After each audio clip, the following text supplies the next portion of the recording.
Hey folks, welcome to another edition of Monday Mornings with Connor. Hope you all are doing well. Today I'm going to discuss Coyote and Crow, the tabletop RPG that I am developing with some other fantastic native creators. And specifically, I want to discuss setting. Um, Coyote and Crow is a science fantasy setting. Um, and one of the most valuable pieces of feedback that I got from my alpha testers, who I believe we've had 16 now, 16 different alpha testers, which is great. One of the most important pieces of feedback I got was that they often had a hard time visualizing the setting. And that's easy to understand why. Coyote and Crow is not like many other RPG settings out there. I don't want to say it's entirely unique, but I'm not aware of a lot of settings that are similar to this. As far as pop culture references, I usually point people toward things like Wakanda or Horizon Zero Dawn, the PlayStation 4 game, or John Carter of Mars. Um, those are similar in maybe in tone, even if there aren't necessarily direct analogies as far as or direct comparisons as far as the setting goes. Um, but to dive into more specifically, the setting it's set on our world in an alternate future, and our paths, our histories diverged around the year 1400, and there was a major event. Most scientists in this world believe that either a comet or a meteor struck the Earth around this time, around the year 1400. It caused massive damage to the Earth, massive climate change, and for about 600 years or so, the Earth was in rough shape. And the people of North and South America didn't experience colonialism, but they did experience this dramatic shift in climate. And they struggled to survive. They had to deal with a massive ice sheet that came down from the north and pushed the people who were living in what we consider Canada down south. So you had fight for space, fight for resources, and it was a pretty dark time. But I'm also a big believer that those kinds of struggles are when human beings can really shine. It's when we often work together the best. It's often when we come up with new and innovative solutions, and it's often when we find a new, interesting path forward. So in this setting, it takes place about 700 years later, so about 100 years in our future. Um, and civilization has not only managed to survive, but thrive. And technology has come a long way. Across the two continents, there are 12 nations now. And the primary focus of this core book is in an area called the Freelands, which is the what we would think of as the Midwest United States. You can see it here on this map, and primarily on the city of Cahokia, which is a real city, kept the real name, and this area during the recovery of the climate became a major trade hub, and ended up becoming this world's equivalent of New York City. It's a thriving metropolis with dozens of of, different tribes living there, and millions of people, um, and is sort of the seat of power for the whole area. And so that's the core geography of where the book takes place. We'll certainly get into a lot of expanded um, material and subsequent books when we talk about Central and South America, and there's a ton of stuff I want to do there, but there's only so much I can fit into a core book, and I kind of want to give a steady starting place for new players, an entry point into this world. It's difficult sometimes, I think, for people in our culture, our modern Western American culture, or modern global culture, really, to envision what a future looks like without colonialism. And that's sort of at the core of this game. It's difficult because all of our pop culture references. You think about cities like Hong Kong or L.A. or New York and how they've been portrayed, whether it's Blade Runner or any other RoboCop with Detroit. We have all these classic examples of what we think a near future Earth would look like. Star Trek with San Francisco. Um, all of that imagery is based on a lot of colonial foundations, and without those foundations, you sort of have to start from scratch. For example, Cahokia was a mound building society, but a lot of the people who later moved into that location were not mound builders.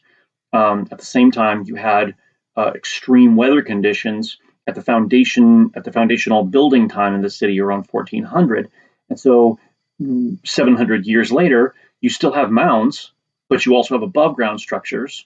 But the above ground structures are nothing like we would see in New York. There's no skyscrapers.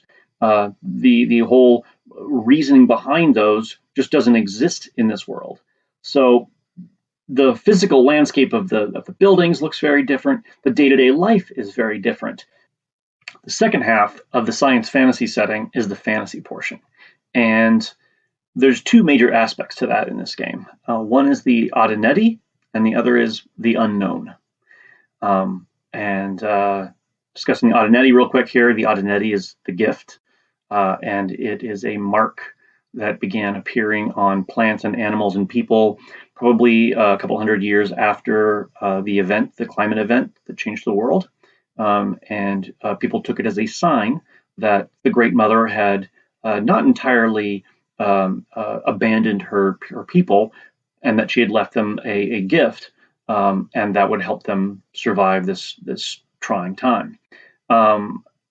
At the time, it was just considered a mark. It was considered sacred. It was used in a lot of rituals, but it doesn't really matter because it took about 500 years for scientists to come along and for advances in chemistry and engineering and biology to figure out a way to extract this and concentrate it in a way that people could take it. And when taken at a certain time during puberty, it grants the person permanent abilities.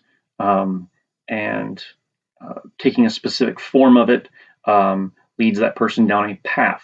And there's the path of the stag, there's the path of the bear, there's the path of the deer, the path of the wolf.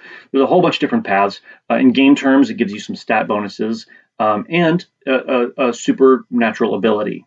And they're not, massively powerful abilities. No one is flying around. These are not superheroic levels of abilities, but they do grant every player the ability to do something a little bit more powerful than the average human. It might be a little bit of extra strength, or maybe some key intuitive capabilities, something that just puts them a little over the edge and gives that player a little bit of heightened ability.